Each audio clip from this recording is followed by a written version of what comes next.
नमस्कार दोस्तों, मैं हूं आपका दोस्त संपत लोहार एक और नए वीडियो के साथ नई जानकारी के साथ। मित्रों, आज हम चर्चा करेंगे हमारे राष्ट्रीय ध्वज के बारे में। राष्ट्रीय ध्वज क्या है, इसको कब स्वीकार किया गया, इसका डिजाइन किसने किया और इससे संबंधित और भी जानकारियां जो हर एक को ध्यान होनी चाहिए, आपके बीच में साझा करने का प्रयास कर रहे हैं। दोस्तों, हम जानते हैं कि हर देश की पहचान होती है उसका राष्ट्रीय ध्वज। राष्ट्रीय ध्वज देश की स्वतंत्रता और संप्रभुता का प्रतीक होता है। हमारा राष्ट्रीय ध्वज तिरंगा देश की आन बान और शान है, देश की स्वतंत्रता और संप्रभुता का परिचायक है। यह तिरंगा है जिसमें 3 रंग होते हैं। तिरंगा यानी 3 रंगों वाला झंडा है भारत का राष्ट्रीय ध्वज। इसकी अभिकल्पना पिंगली वेंकैया ने की थी और जिसे भारत की संविधान सभा ने आजादी के कुछ समय पूर्व यानी 22 जुलाई 1947 को स्वीकार किया था राष्ट्रीय ध्वज के रूप में। यह 3 रंगों का है और 3 रंगों का अपना एक एक विशेष महत्व और एक विशेष संदेश है। इन 3 रंगों यानी सबसे ऊपर केसरिया रंग, उसके मध्य में सफेद रंग और सबसे नीचे गहरा हरा रंग है। सफेद रंग की जो क्षैतिज पट्टी है उसके बीच में गहरे नीले रंग से चक्र का निशान है और जो 24 आरे जिसमें है। अब हरे का अपना अपना एक महत्व है। सबसे पहले बात करते हैं जो तिरंगे में सबसे ऊपर हमारा जो केसरिया रंग है। केसरिया रंग त्याग, बलिदान, पराक्रम, शौर्य का प्रतीक है।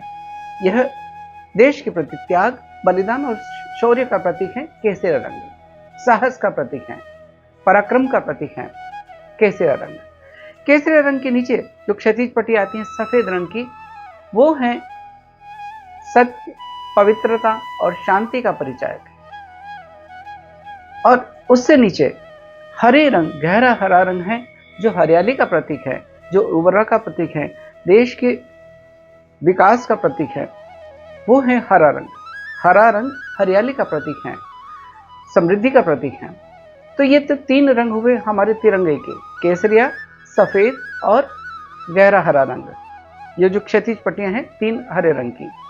सफेद पट्टी के बीच में गहरे नीले रंग का चक्र बना हुआ है और इस चक्र में 24 आरे हैं। यह चक्र भी एक विशेष संदेश देता है। इस चक्र को लिया गया है सारनाथ में अशोक स्तंभ से।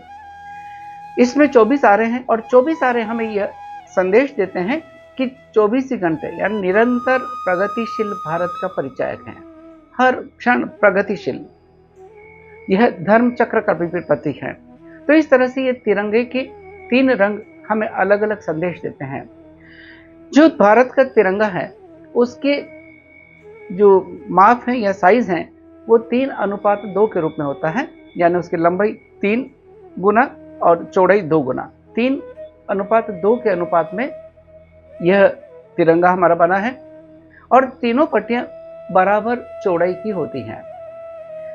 इस तिरंगे को बनाने के लिए विशेष तरह की खादी का प्रयोग किया जाता है, विशेष तरह से बनाया जाता है तिरंगे को।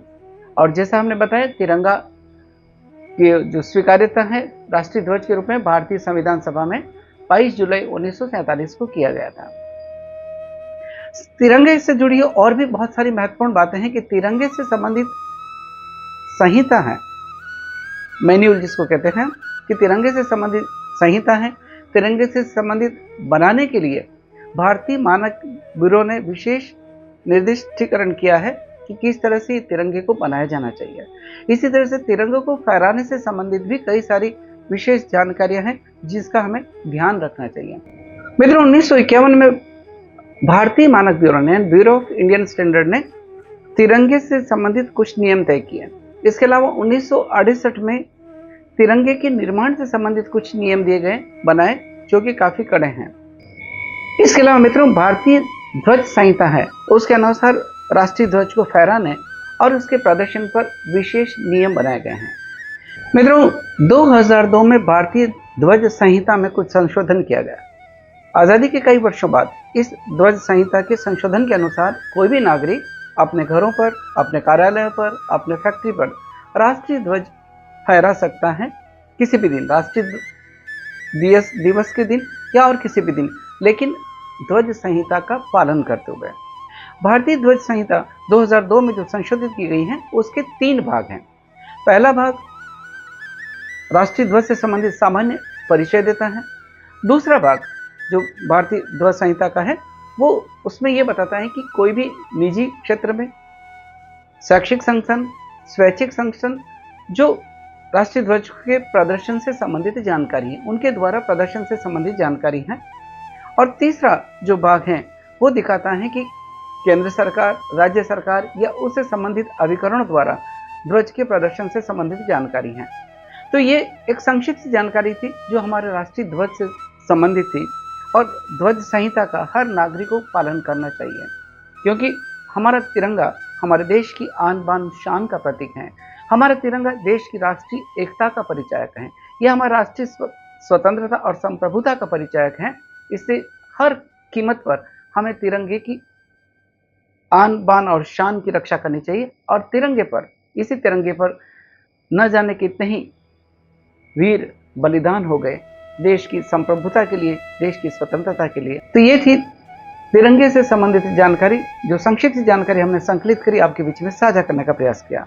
अगर हमारा यह प्रयास अच्छा लगा है तो आप इस वीडियो को लाइक करें, शेयर करें, और आइए हम अपने देश की आन बान शान का प्रतीक, देश की स्वतंत्रता और संप्रभुता का प्रतीक, देश के शौर्य, साहस और पराक्रम का प्रतीक, देश की राष्ट्रीय एकता का प्रतीक तिरंगे की रक्षा के लिए और तिरंगे के मान के लिए हमेशा प्रयत्नशील रहें। इसी के साथ आपके दोस्त संपत लौर को इजाजत दीजिए।